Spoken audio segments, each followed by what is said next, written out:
Hello students, मैं हूं advocate Gyanendra Chaturvedi और मैं आप सब लोगों का जुडिशरी बाय पीडब्ल्यू के यूट्यूब चैनल पर हार्दिक स्वागत करता हूं। स्टूडेंट्स, आज मैं आप सब लोगों के समक्ष भारतीय न्याय संहिता 2023 पर हिंदी माध्यम में पूर्णतः निःशुल्क बैच लेकर फिर से उपस्थित हुआ हूं। आज की ये क्लास, आज का ये लेक्चर इस निःशुल्क बैच का 15वां लेक्चर है। This is 15th lecture of this batch और आज के इस लेक्चर में हम लूट और डकैती से संबंधित प्रावधानों के बारे में पढ़ेंगे।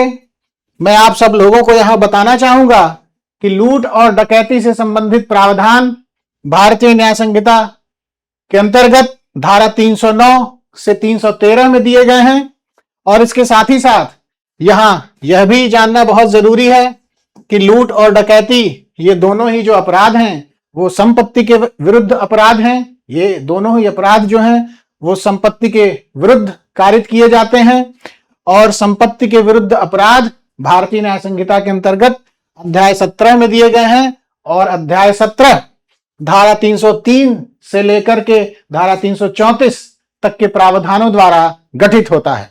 तो आइए आज की इस क्लास को हम सीधे शुरू करते हैं और जो पहला महत्वपूर्ण प्रावधान है जिससे आज के इस क्लास की हम शुरुआत करेंगे, आज के इस लेक्चर की हम शुरुआत करेंगे, वो है धारा 309।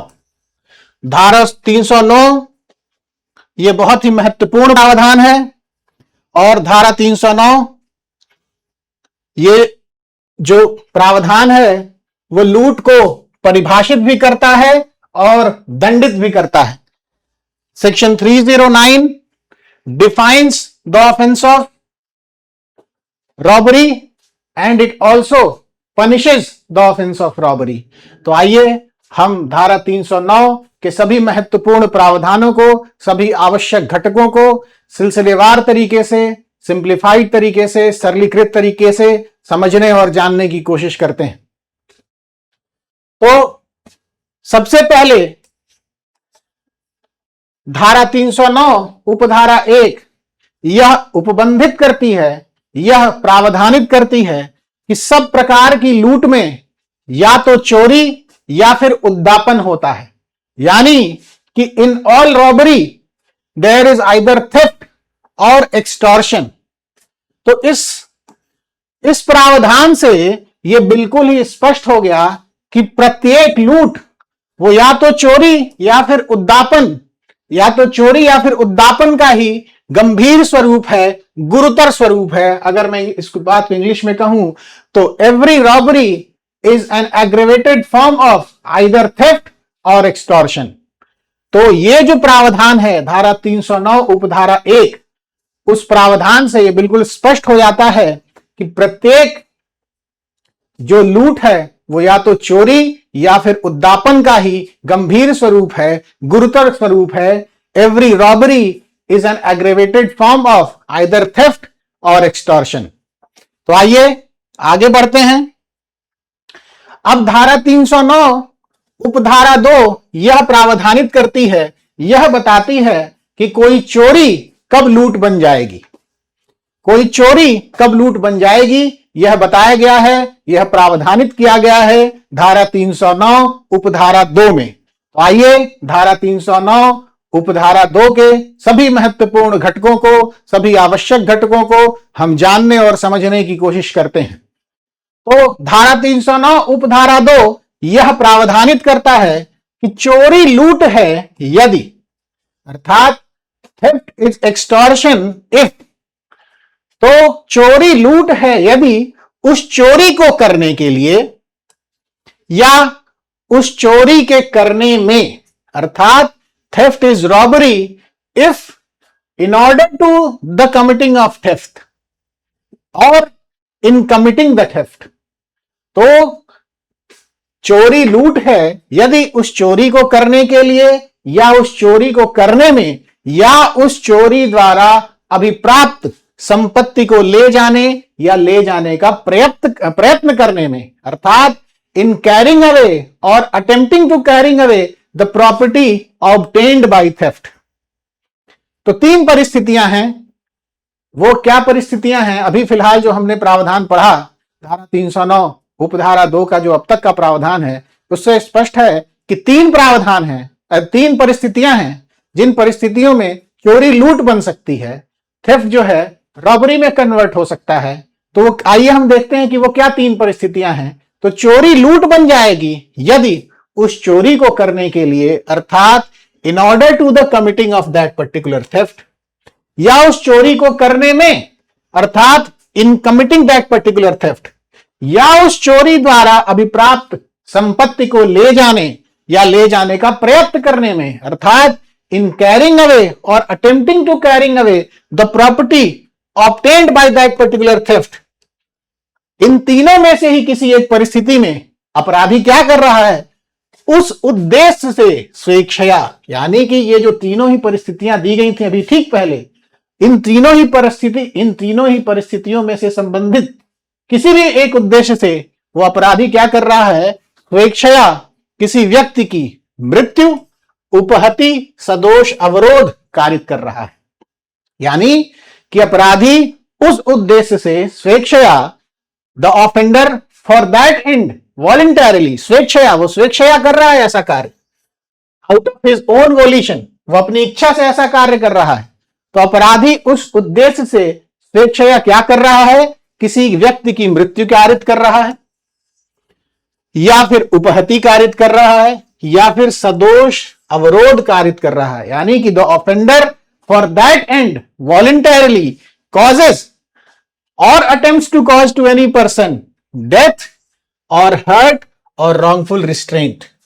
तो अपराधी उस उद्देश्य से स्वेच्छा क्या कारित कर रहा है, किसी व्यक्ति की मृत्यु कारित कर रहा है, या फिर किसी व्यक्ति को उपहति कारित कर रहा है, या फिर किसी व्यक्ति का सदोष अवरोध कारित कर रहा है, या ऐसा करने का प्रयत्न कर रहा है।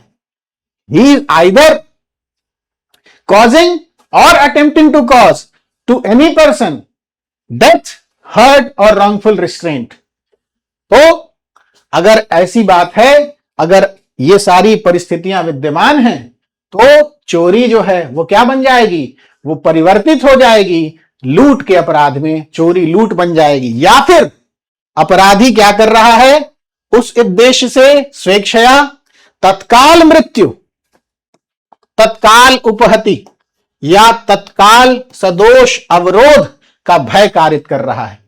तो या तो जो अपराधी है उस उद्देश्य से स्वेच्छया क्या कारित कर दे, मृत्यु कारित कर दे, उपहति कारित कर दे, या सदोष अवरोध कारित कर दे, या फिर अपराधी उस उद्देश्य से स्वेच्छया क्या कर दे, तत्काल मृत्यु यानी कि इंस्टेंट डेथ, तत्काल उपहति इंस्टेंट हर्ट, या तत्काल सदोष अवरोध यानी कि इंस्टेंट रॉन्गफुल रिस्ट्रेंट का भय कारित कर दे, वो फियर कॉज कर दे। अर्थात the offender for that and voluntarily causes fear of instant death or fear of instant hurt or fear of wrongful restraint। तो अगर ये सारे ही आवश्यक तत्व किसी दी हुई चोरी के परिप्रेक्ष्य में विद्यमान हैं, तो यह कहा जाएगा कि वह चोरी लूट में परिवर्तित हो गई है, वह चोरी लूट का अपराध बन गई है। और इसी बात को अगर मुझे बहुत ही संक्षिप्त तरीके से बिल्कुल एक लाइन में समझाना हो, तो कुछ इस प्रकार कहा जा सकता है कि जब चोरी के साथ हिंसा या तत्काल भय जुड़ जाता है, तो वही चोरी लूट बन जाती है। तो और हिंसा कैसी हिंसा है, हिंसा में क्या कारित हो रहा है, या तो जो है मृत्यु कारित हो रही है, या उपहति कारित हो रही है, सदोष अवरोध कारित किया जा रहा है। और भय कैसा है कि भय जो है वो जो है तत्काल मृत्यु, तत्काल उपहति या तत्काल सदोष अवरोध का भय है। तो इस प्रकार मैं आशा करता हूं कि धारा 309 उपधारा 1 और 2 के प्रावधान आप सब लोगों को बिल्कुल स्पष्ट हो गए होंगे, क्लियर हो गए होंगे। आइए धारा 309 उपधारा 2 के प्रावधानों को हम एक उपयुक्त उदाहरण के माध्यम से भी समझने का प्रयास करते हैं। तो उदाहरण के लिए मोहन ने सोहन को दबोचकर कुछ ऐसा कह सकते हैं कि by holding him down, because the phrase used in the bare act is this, by holding him down. तो ये जो इलस्ट्रेशन है, ये जो दृष्टांत है धारा 309 का, ये उदाहरण उसी दृष्टांत पर आधारित है। ये जो एग्जाम्पल है उसी इलस्ट्रेशन पे बेस्ड है। तो उदाहरण के लिए, अब कोई भी अगर कोई प्रावधान दिया है तो उसके कोई अगर प्रोविजन दिया है तो उसके इलस्ट्रेशन से बेहतर और एप्रोप्रिएट एग्जाम्पल क्या होगा, उसके दृष्टांत से ज्यादा बेहतर, ज्यादा उपयुक्त उदाहरण और क्या हो सकता है। तो ये जो उदाहरण है, ये जो एग्जाम्पल है, ये जो है उदाहरण, ये धारा 309 के ही एक दृष्टांत पर आधारित है। ये जो एग्जाम्पल है, it is based on one of the illustrations appended to section 309 of Bharatiya Nyaya संहिता। तो आइए सेक्शन 3, ये जो उदाहरण है, हम इस उदाहरण के माध्यम से धारा 309 उपधारा 2 के प्रावधानों को फिर से और ज्यादा स्पष्ट तरीके से समझने की कोशिश करते हैं। तो उदाहरण के लिए, मोहन ने सोहन को दबोचकर उसके कपड़े से धन और आभूषण निकाल लिए। ये चोरी है, जाहिर सी बात है, ये चोरी का अपराध उसने कारित किया। लेकिन चूंकि चोरी करते समय मोहन ने सोहन का स्वेच्छया सदोष अवरोध कारित किया, वॉलंटरली क्या किया, वो जो है वॉलंटरली रॉन्गफुल रिस्ट्रेंट कॉज किया, इसलिए ये जो चोरी का अपराध है ये क्या बन गया, ये लूट में परिवर्तित हो गया। ये चोरी का अपराध लूट बन गया। तो मैं आशा करता हूं कि धारा 309 उपधारा 2 के प्रावधान भी आप सब लोगों को इस उदाहरण के माध्यम से और भी ज्यादा स्पष्ट हो गए होंगे और भी ज्यादा क्लियर हो गए होंगे। आइए अब हम आगे बढ़ते हैं। अब जो अगला महत्वपूर्ण प्रावधान है वह है धारा 309 उपधारा 3। और धारा 309 उपधारा 3 बताता है कि उद्दापन कब लूट बन जाता है। धारा 309 उपधारा 1 यह बताता है कि हर लूट में या तो चोरी होती है या फिर उद्दापन होता है। धारा 309 उपधारा 2 यह प्रावधानित करता है कि कब कोई चोरी लूट बन जाएगी, कब कोई चोरी लूट का अपराध बन जाएगी। और धारा 309 उपधारा 3 यह प्रावधानित करता है कि कब उद्दापन का अपराध लूट के अपराध में परिवर्तित हो जाएगा। तो आइए हम धारा 309 उपधारा 3 के प्रावधानों को भी सरलीकृत तरीके से, सिंप्लीफाइड तरीके से सिस्टमैटिकली समझने और जानने का प्रयास करते हैं। तो धारा 309 उपधारा 3 यह प्रावधानित करती है कि उद्दापन लूट है, extortion is robbery if the offender, यदि अपराधी क्या कर रहा है, यदि पहली बात तो यह है कि यदि अपराधी उद्दापन करते समय भय में डाले गए व्यक्ति की उपस्थिति में है, अर्थात at the time of committing the extortion the offender is in presence of the person put in fear. तो पहला जो आवश्यक घटक है वो क्या है कि उद्दापन लूट बन जाएगी, उसके लिए उद्दापन जो है लूट में परिवर्तित हो जाएगा, उसके लिए पहली जो आवश्यक शर्त है वो क्या है कि उद्दापन करते समय भय में डाले गए व्यक्ति की उपस्थिति में वो अपराधी को होना चाहिए, अर्थात the offender must be in the presence of the person put in fear at the time of committing the extortion. पहली बात, पहली आवश्यक शर्त। और इसके साथ ही साथ अगली शर्त क्या है, अगला आवश्यक जो है, अगली एसेंशियल कंडीशन क्या है, अगली आवश्यक शर्त क्या है कि यदि उस व्यक्ति को स्वयं उसकी या किसी अन्य व्यक्ति की तत्काल मृत्यु या तत्काल उपहति या तत्काल सदोष अवरोध के भय में डालकर उद्दापन करता है। तो पहला तो he is in presence of the person put in fear, वो जो अपराधी है वो क्या है, जिस व्यक्ति को भय में डाला गया है वो उद्दापन करते समय उसकी उपस्थिति में है, जिस व्यक्ति को भय में डाला गया है उसकी उपस्थिति में है अपराधी।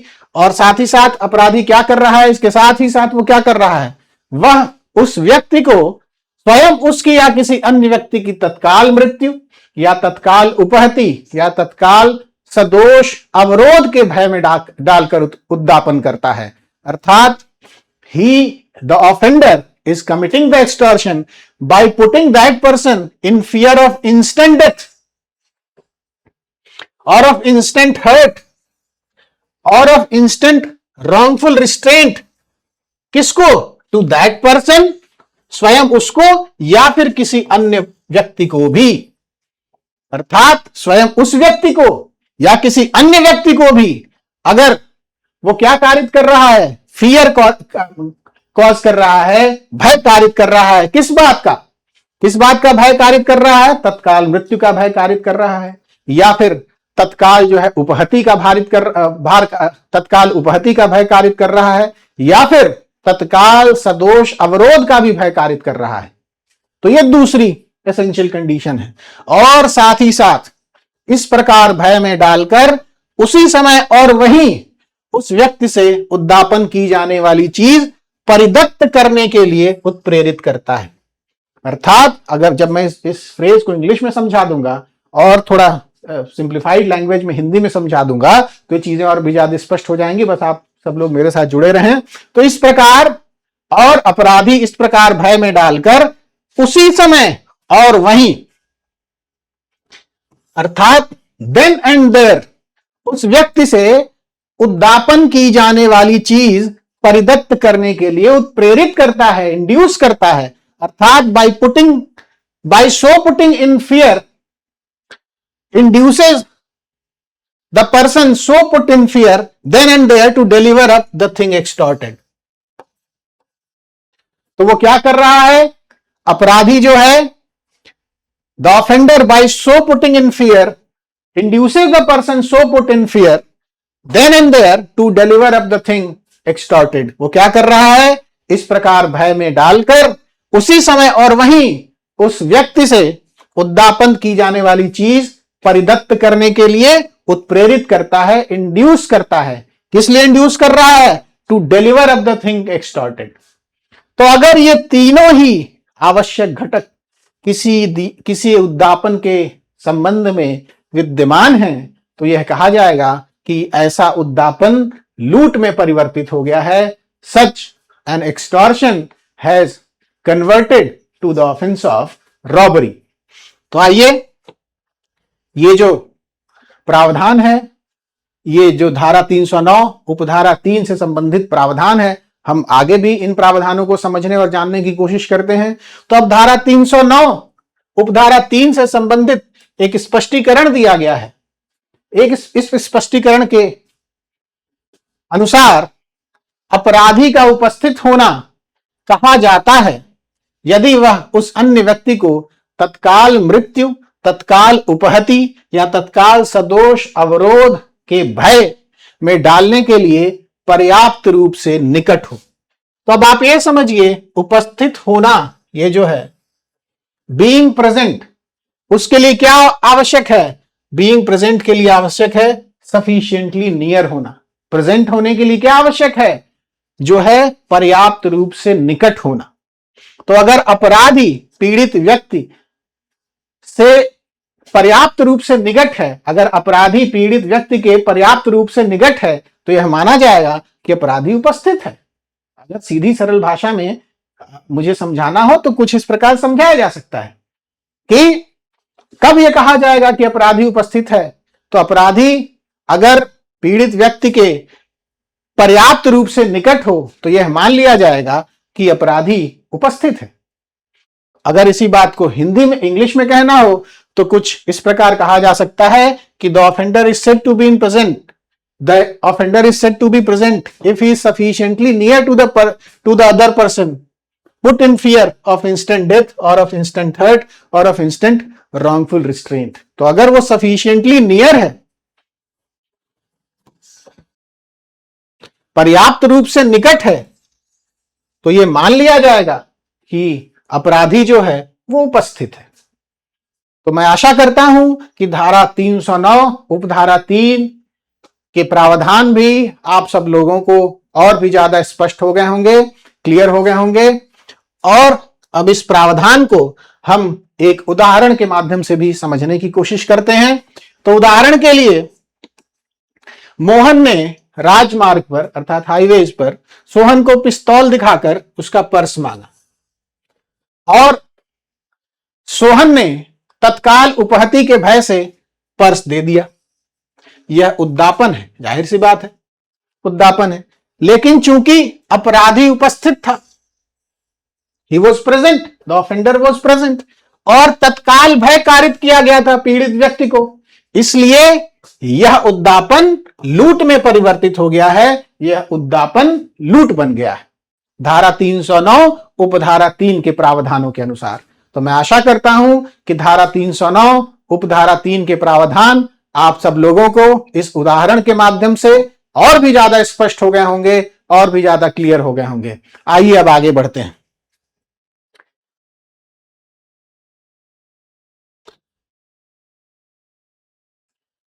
अब धारा 309 उपधारा 4 के प्रावधानों को आइए हम समझने और जानने की कोशिश करते हैं।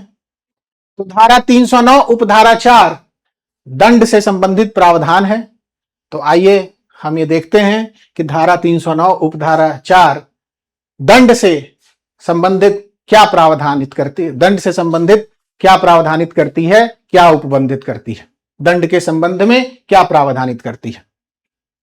तो धारा 309 उपधारा 4 के अनुसार जो कोई लूट करता है वह 10 वर्ष तक के कठिन कारावास से दंडित किया जाएगा और जुर्माने का भी दायी होगा। यानी कि whoever commits robbery shall be punished with rigorous imprisonment for a term which may extend to 10 years and shall also be liable to fine। और यदि लूट राजमार्ग पर सूर्यास्त के पश्चात यानी कि आफ्टर सनसेट और सूर्योदय के पूर्व अर्थात बिफोर सनराइज की जाए तो कारावास 14 वर्ष तक का हो सकेगा। इसका मतलब है कि if the robbery is committed on the highway between sunset and sunrise then the imprisonment may extend to 14 years. तो साधारण अवस्था में जो कारावास की अवधि है वो 10 वर्ष तक की हो सकेगी, लेकिन अगर लूट राजमार्ग पर सूर्यास्त के पश्चात और सूर्योदय के पूर्व की जा रही है तो जो कारावास है उसकी अधिकतम अवधि 14 वर्ष तक की हो सकती है। तो मैं आशा करता हूं कि धारा 309 उपधारा 4 के प्रावधान आप सब लोगों को बिल्कुल स्पष्ट हो गए होंगे, क्लियर हो गए होंगे। आइए आगे बढ़ते हैं। जो अगला प्रावधान है वो है धारा 309 उपधारा 5 सेक्शन 309 सबसेक्शन 5। तो धारा 309 उपधारा 5 के अनुसार जो कोई लूट करने का प्रयत्न करता है यानी कि whoever attempts to commit robbery, तो अगर अपराधी लूट करने का प्रयत्न कर रहा है, if the offender attempts to commit robbery, तो उस परिस्थिति में दंड का क्या प्रावधान है, आइए हम जानने और समझने की कोशिश करते हैं। तो जो कोई लूट करने का प्रयत्न करता है वह कठिन कारावास से जिसकी अवधि 7 वर्ष तक की हो सकेगी, अर्थात ऐसा अपराधी 7 वर्ष तक के कठिन कारावास से रिगरस इंप्रिजनमेंट से दंडित किया जाएगा और जुर्माने का भी दायी होगा। तो आइए अब आगे बढ़ते हैं। अगला जो प्रावधान है वो क्या है, हम आइए ये देखते हैं। तो अगला प्रावधान है वो है धारा 309 उपधारा 6 सेक्शन 309 सबसेक्शन 6। तो धारा 309 उपधारा 6 के अनुसार यदि कोई व्यक्ति लूट करने में या लूट का प्रयत्न करने में स्वेच्छया उपहति कारित करता है, अर्थात if any person in committing और in attempting to commit robbery voluntarily, स्वेच्छया क्या कारित कर रहा है, उपहति कारित कर रहा है, he is voluntarily causing hurt in committing और अटेम्प्टिंग टू कमिट रॉबरी, तो उस परिस्थिति में क्या दंड का प्रावधान होगा और किसके संबंध में होगा, आइए हम ये जानने की कोशिश करते हैं।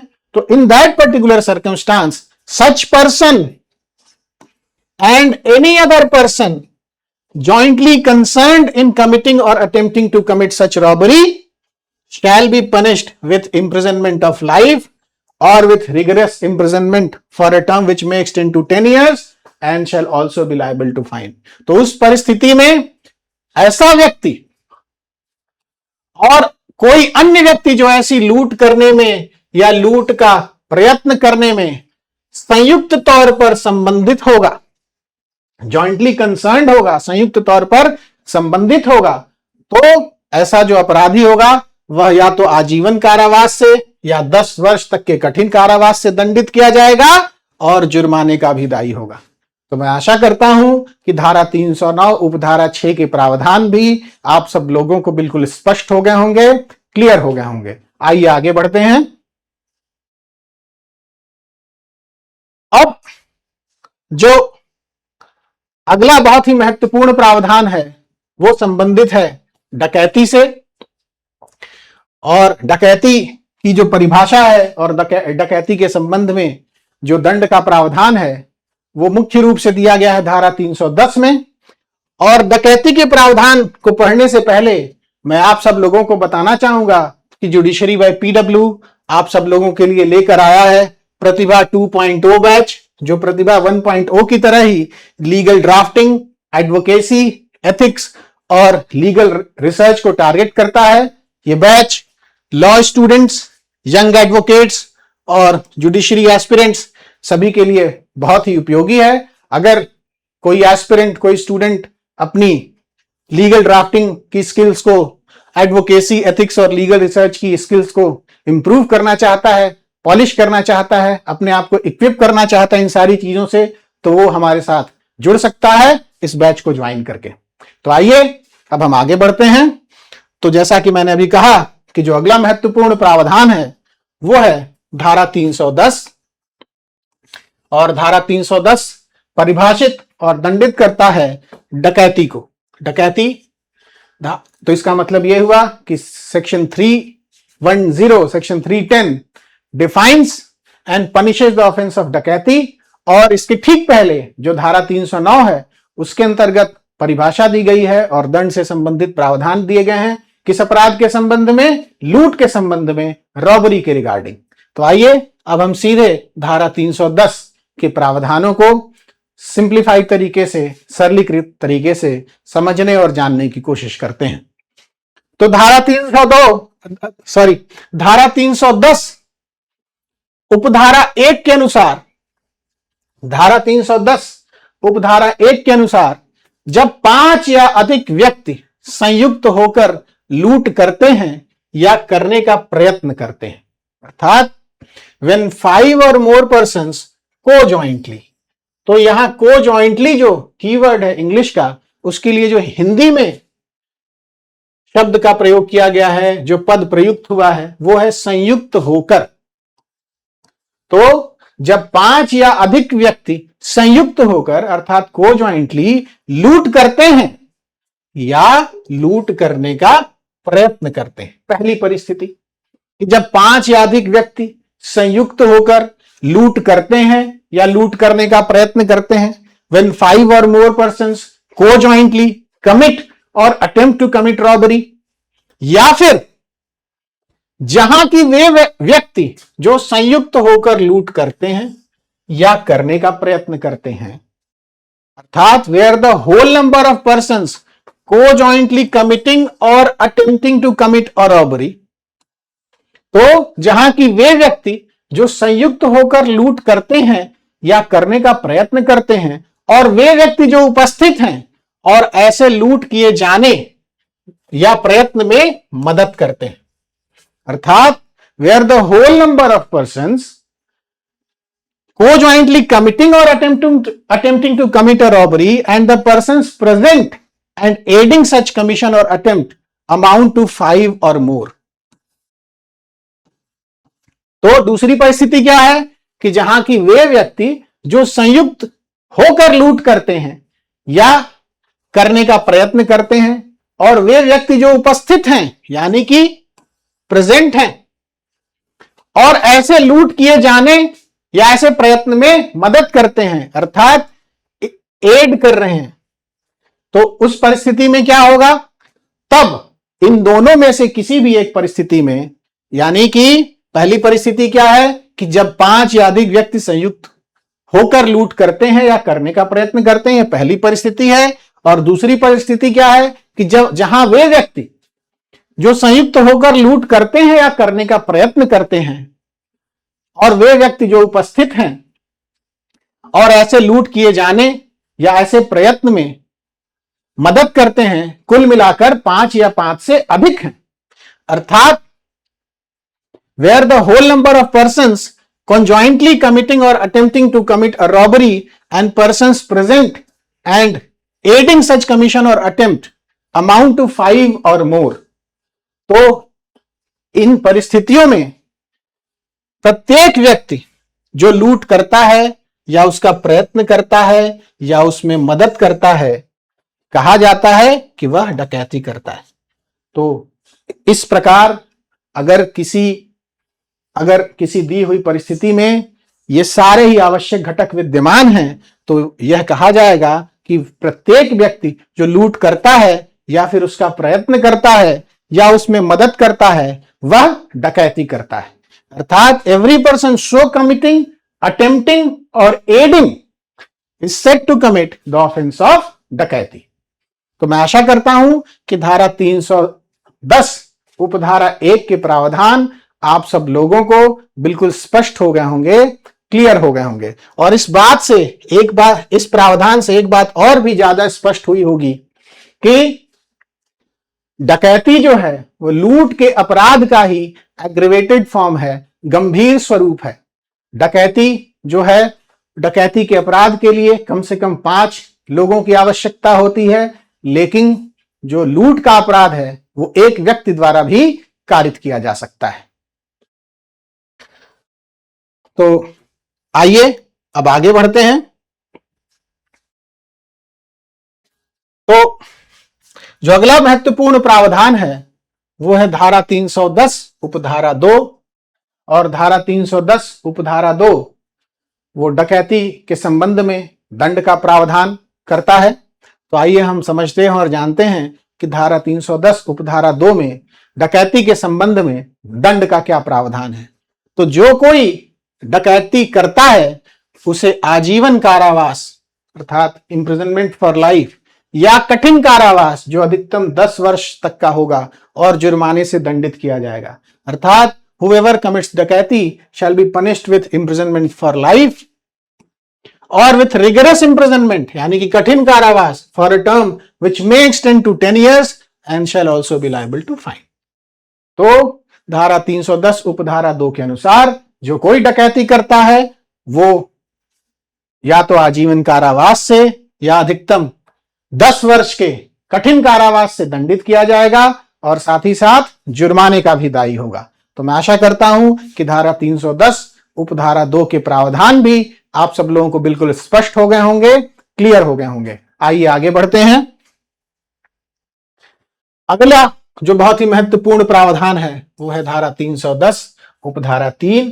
तो आइए हम ये देखते हैं कि धारा 310 उपधारा 3 क्या प्रावधानित करता है, क्या उपबंधित करता है।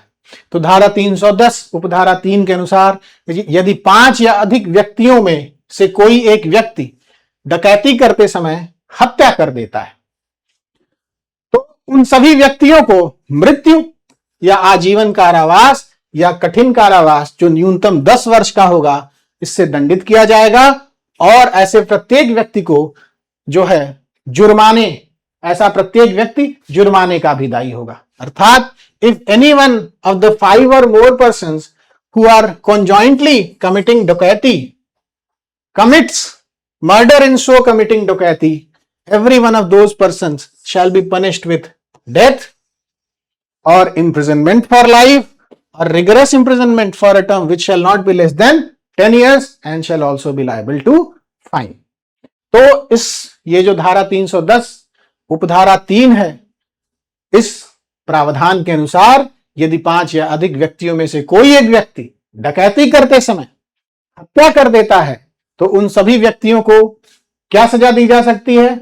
मृत्युदंड दिया जा सकता है या फिर उन सभी व्यक्तियों को आजीवन कारावास से दंडित किया जा सकता है या फिर उन सभी व्यक्तियों को न्यूनतम 10 वर्ष के कठिन कारावास से भी दंडित किया जा सकता है और साथ ही साथ ऐसे सभी व्यक्ति जुर्माने के भी दायी होंगे।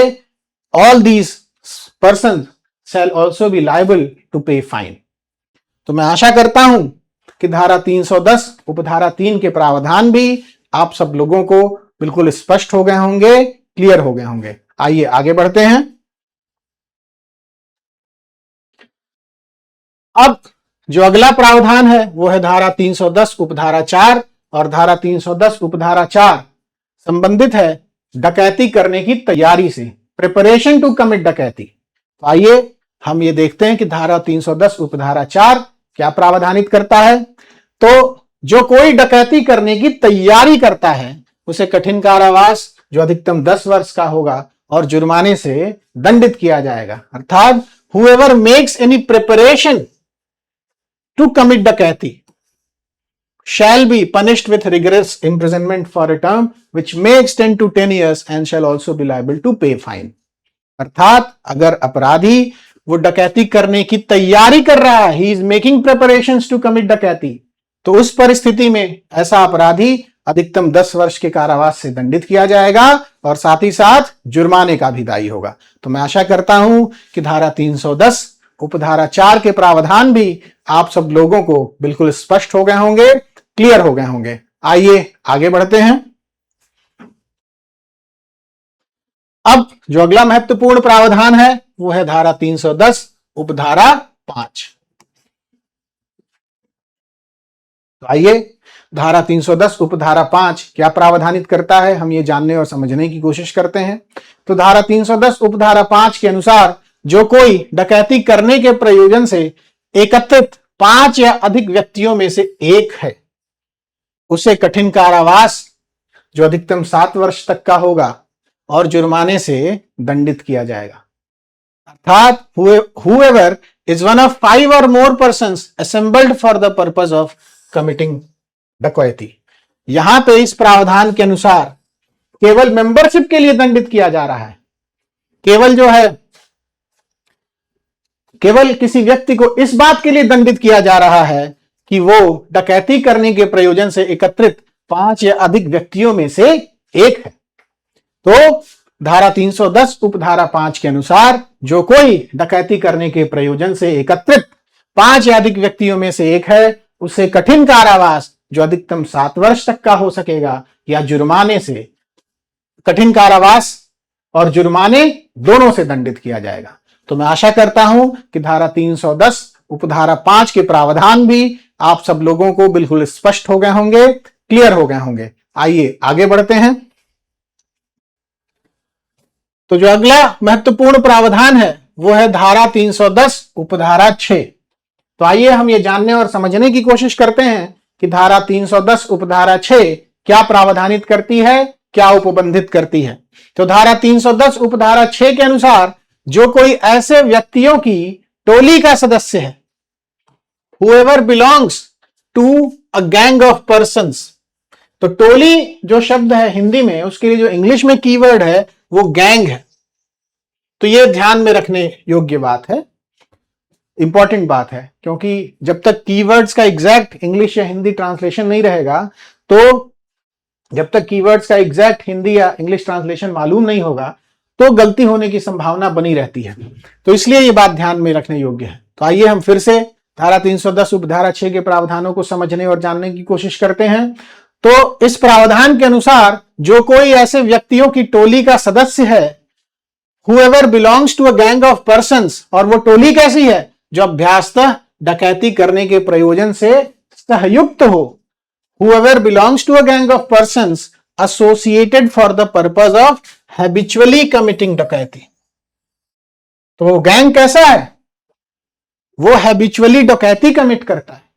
गैंग के लोग कैसे हैं, वो इसलिए एसोसिएटेड हैं कि हैबिचुअल, इसलिए एसोसिएटेड हैं, किस लिए एसोसिएटेड हैं, for the purpose of habitually committing dacoity. तो अगर अपराधी ऐसे व्यक्तियों की टोली का सदस्य है जो अभ्यासतः डकैती करने के प्रयोजन से सहयुक्त हैं, if the offender belongs to a gang of persons associated for the purpose of habitually committing dacoity, तो उस परिस्थिति में क्या होगा, उस परिस्थिति में उस अपराधी को आजीवन कारावास, लाइफ इम्प्रिजनमेंट, या कठिन कारावास जो अधिकतम 10 वर्ष तक का होगा और जुर्माने से दंडित किया जाएगा।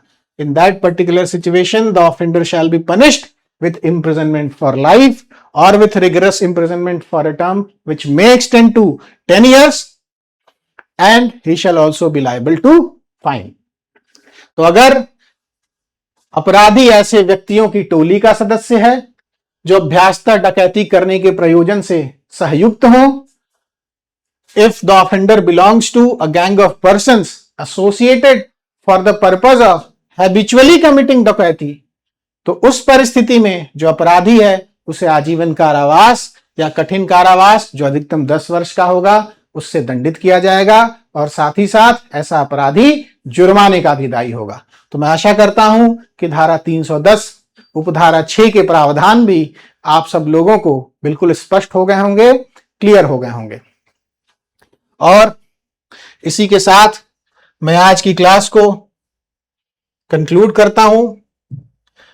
आज की ये क्लास बहुत ही इंपॉर्टेंट क्लास थी। आज की इस क्लास में लूट और डकैती, रॉबरी और डकैती दोनों से संबंधित महत्वपूर्ण प्रावधानों को हम लोगों ने सीधी सरल भाषा में समझा और जाना। मैं आशा करता हूं कि पिछली क्लासेस की तरह यह क्लास भी आप सब लोगों को इंफॉर्मेटिव और इंसाइटफुल लगी होगी। अगर आप सब लोगों को आज की ये क्लास पसंद आई हो तो प्लीज वीडियो को लाइक और शेयर करें और चैनल को सब्सक्राइब करें। जय हिंद।